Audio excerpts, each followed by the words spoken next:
Bwana, niko hapa kupiga story kuhusiana na mchezo wa jana, lakini niko hapa kivingine kabisa, sio kumlaumu referee tena Bubu Traore, nikimaanisha mchezo ule wa Morocco dhidi ya Tanzania. Niko hapa sasa kutua lawama kwa mwamuzi na kujivika zile lawama za wachezaji. Unajua, lawama za wachezaji kwa Watanzania zilizimwa na tukio la dakika za mwisho la kunyimwa penalty, lakini bila hivyo lawama kubwa jana zilikuwa kwa wachezaji.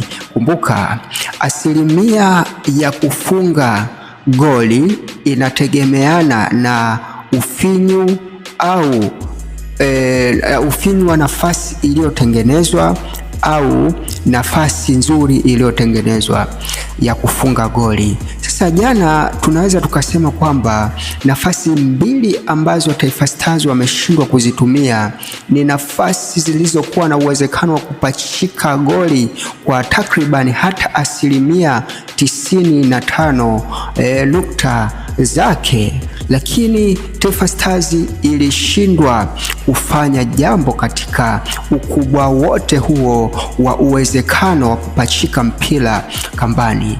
Nafasi ya Simon Msuva dakika za mwanzoni kabisa, pasi kutoka kwa Selemani Mwalimu, lakini nafasi ya Faisal Salum, rebound Bono akitema ule mpira, shuti kutoka kwa Mohamed Hussein.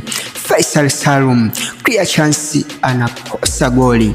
Hii ni sababu kubwa ya sisi kukosa matokeo jana, ukiacha jambo la referee. Hii ndio sababu kubwa namba moja ya sisi kukosa ushindi hapo jana.